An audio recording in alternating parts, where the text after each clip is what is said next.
Hey everybody, it's Jim here, and today we're going to be unboxing a brand new Fender guitar, but not from America, not from Mexico, not from China, no, from one of my favorite places that make Fenders, Fender Japan.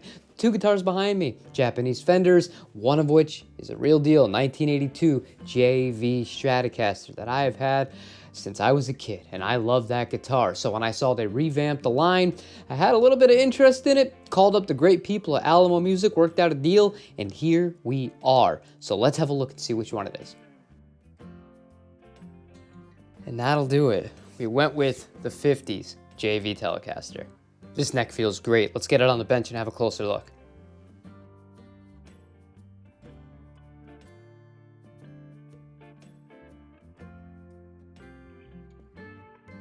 This is gonna bother me.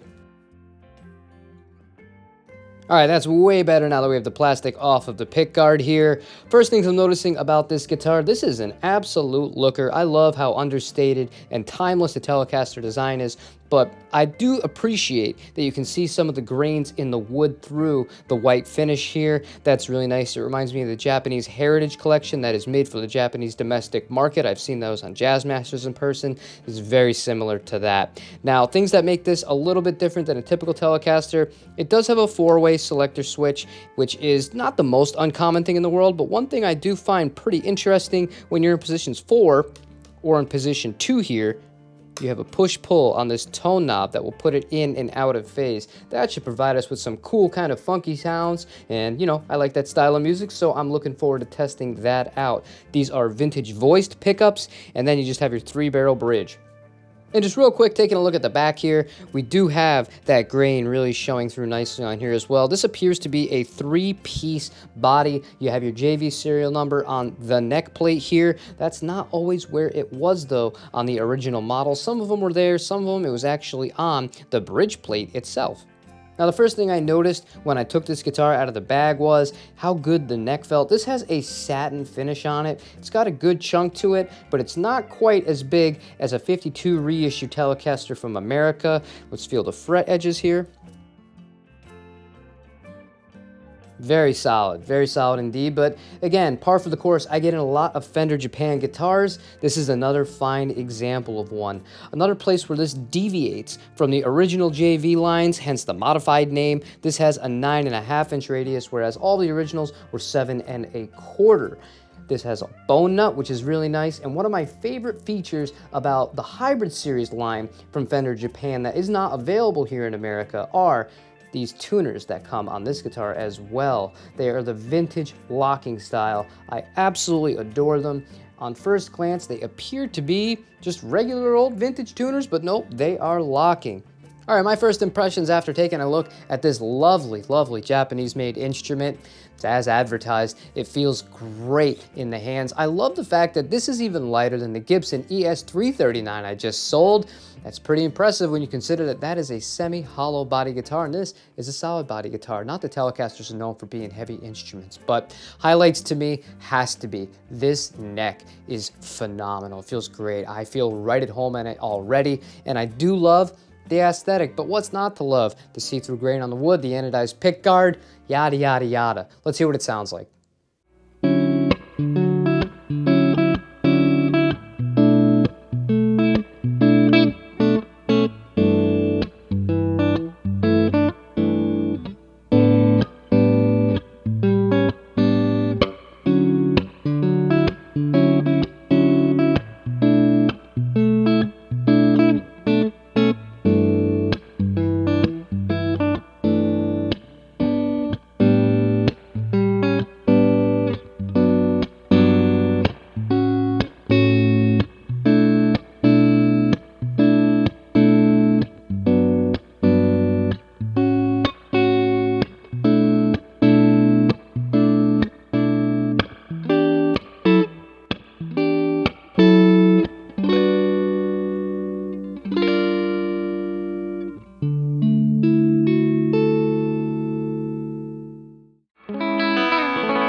All right, everybody, I just finished up the playthrough demo of this 2022 JV 50's Telecaster.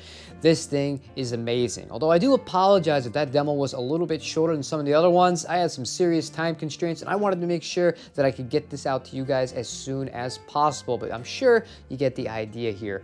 The great news about this guitar, the bridge pickup is amazing. The neck feels amazing. The tuning stability is top notch and no complaints out of that. This guitar was really well set up out of the box. Thank you to Alamo Music, whoever took care of that over there. All I needed to do was tune it up once and it was pretty much rock solid all the way throughout. One thing I mentioned when we were doing the kind of bench, checking it out, I wanted to see how the push-pull pot on the tone was going to affect the sounds in positions 2 and positions 4, because I like Fender Mustangs. One thing I noticed, I felt like the volume drop when you go out of phase in position 2 was a bit more than I'm used to when I'm playing a Mustang and doing the same thing. We're gonna have to do a side-by-side comparison in a different video to kind of compare that, but the actual tone itself was pretty good. The neck pickup on this, if I was to say there was one thing that I didn't absolutely love, it would be the neck pickup. It just sounds a little bit muddier than I would like, but you know, Tellies aren't always known for having the best neck pickup. That's always going to go to the Stratocaster. But that being said, I'm also spoiled. I play the custom shop Telecaster on a daily basis. But overall here, this Telly doesn't leave a whole lot to be desired, and when you consider where the prices are sitting for everything these days, I'm not sure if this is an actual limited run or if they're going to take this into full production. But that being said, this thing is more than what you could ask for. This is a perfect working man's Telecaster that can get you anything and a little bit more than a regular traditional Telecaster could in a very, very nice package and very, very easy to play. Great fretwork, nice rolled fretboard edges. This is just, it's a delight to play. Now, all I have to say left in this video, I want to make it a point to say thank you to Cooper.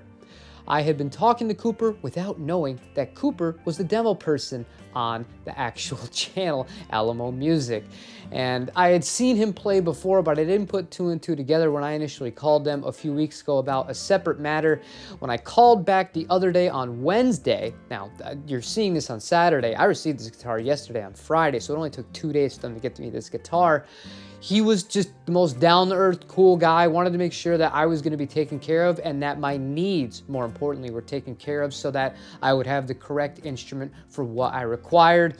Made a great deal with me. Been really nice talking to him back and forth. I cannot thank him enough, and I wish that there was more people in this community that were like him, that did have the passion, that weren't just all about push, push, push, sell, sell, sell. Yeah, I did buy a guitar from him, but it didn't feel like, you know, your typical push, polished sales pitch kind of thing, and I really appreciate that. But to wrap this up and show a little bit of love to these small shops that I feel have earned and deserve it, if you're looking for a Paul Reed Smith guitar, I know it seems like it's out of nowhere, contact Danville Music in the Bay Area, California, and I only say that because Alamo Music does not carry PRS guitars, but if you're looking for an Ibanez, a Yamaha, a Fender, or a Gibson, or an Epiphone, give my buddies over there at Alamo a call. I have no affiliation with either of these stores. I don't get a kickback on anything. I just like shouting out people that do a great job, that treat me well, and treat me with respect. So, thank you guys so much. I love this guitar. Can't wait to be playing this one out live. However, that's all the time I have for you guys today. I got to edit this. This is going to get posted in about an hour and a half, you can believe it or not. Leave me a like, leave me a comment. Let me know what you thought about this guitar. Subscribe if you haven't already, and I will see you tomorrow for a different guitar-related video. Take it easy, everybody.